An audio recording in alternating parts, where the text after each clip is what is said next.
Students, I hope all of you are fine. Today I'm going to start the annual course. The chapter which is required for your annual exam is physical and chemical changes. So, before we begin, we should know what are changes. When can we say that a change has been taken place? See, these things you got in class 6 also in the chapter Changes Around Us. When can we say that a change has taken place in a substance? When one or more properties of a substance become different, we say that a change has taken place in it. The properties can be color, state, shape, size, etc. When these properties get changed, any one of the properties of a substance gets changed, we can say that a change has taken place in it. Some common changes which we can see around us are formation of curd from milk, cooking of food, burning of fuels, drying of clothes, ripening of fruit, and rusting of iron. There is always a cause which brings about a change in a substance. For example, when ice melts, it requires heat. Ice takes or receives heat from the surrounding, and this heat melts the ice to form water. Like that, photosynthesis also is a change which takes place in plants. But for photosynthesis, a plant requires presence of sunlight. Without the presence of sunlight, plants cannot carry out photosynthesis. That's why during the night time, no photosynthesis takes place. If we want to move a non-living object from one place to other, we require to apply force. Heat, force, light, these are the causes which bring about changes in a object or material. There are two types of changes: physical changes and chemical changes. What are physical changes? Those changes in which no new substances are formed are called physical changes. That means when a change takes place in a material or object, if no new substance are formed, then we can say that a physical change has been taken place. See, physical change can be reversible, and sometimes physical changes cannot be reversed also.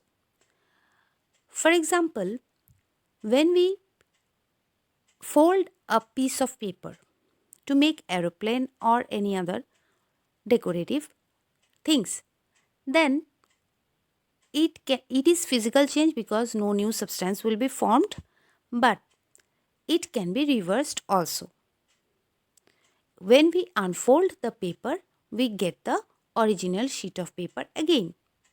But when we cut the same piece of paper with the help of a scissor, it becomes smaller in size. Small pieces of paper we will get.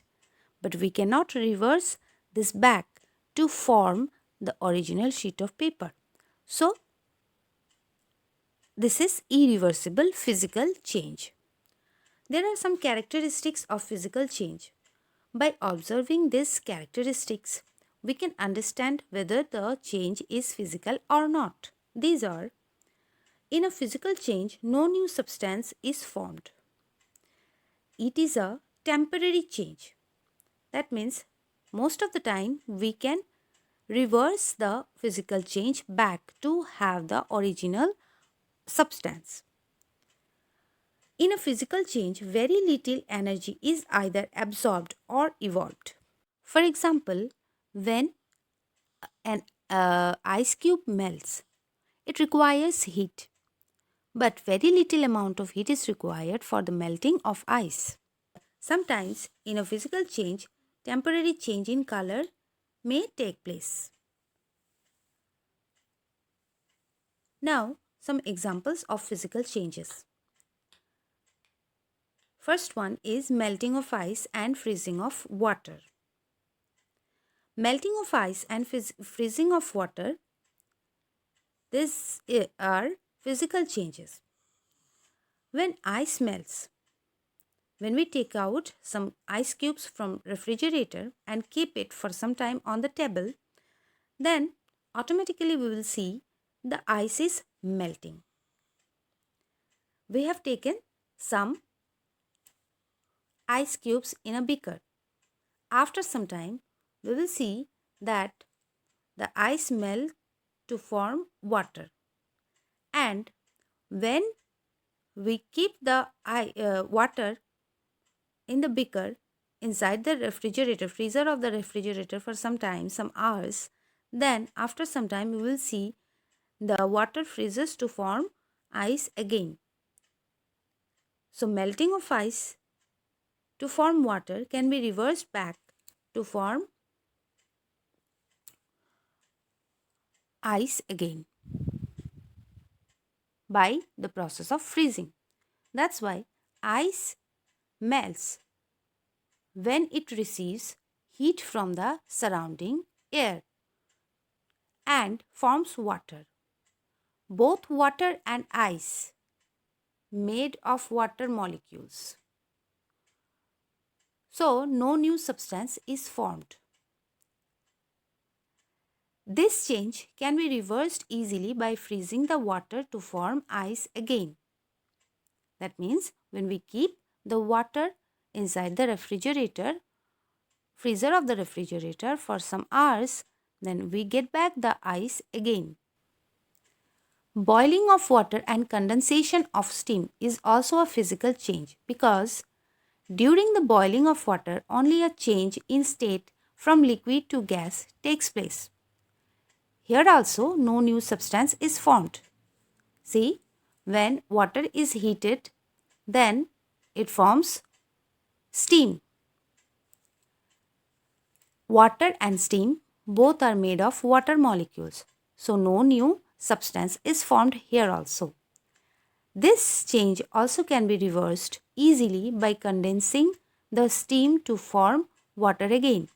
If we hold an inverted frying pan on the container where the boiling of water is taking place, then the water vapor stick to the frying pan, and if we remove the frying pan from the top of the container, then we can see some water droplets on the inner surface of the frying pan.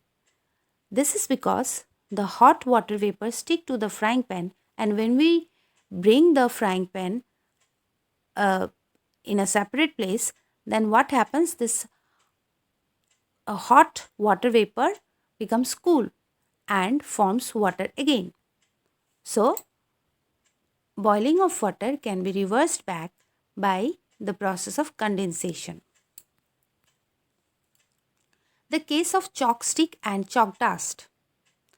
A chalk stick converts into chalk dust when we go on writing on the blackboard.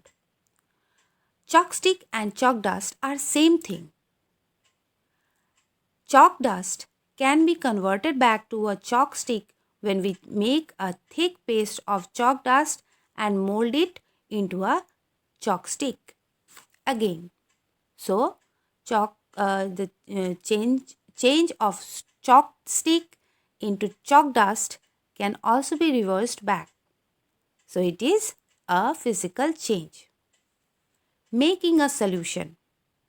Salt, sugar, these are soluble in water. When we add some salt in water, it gets completely mixed with water and forms salt solution. When we heat the solution with the help of a burner, then all the water will evaporate out, leaving behind salt in the container. If we taste the white substances remain back in the container, then we will get the test of salt. That means that when we heat the solution or salt solution, then all the water evaporates out, leaving behind salt. So we can get back the original salt and water again. That's why making a solution is a physical change.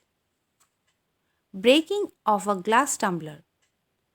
When a glass tumbler breaks, it forms smaller pieces of glass. It is the glass only with which the tumbler was made. So here also no new substances are formed.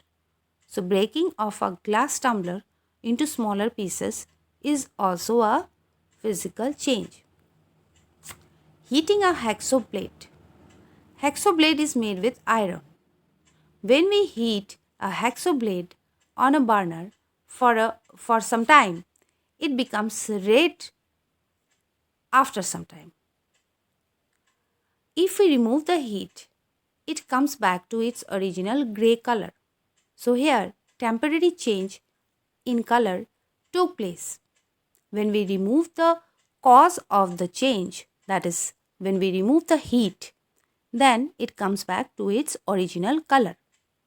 So heating a hacksaw blade is also a physical change.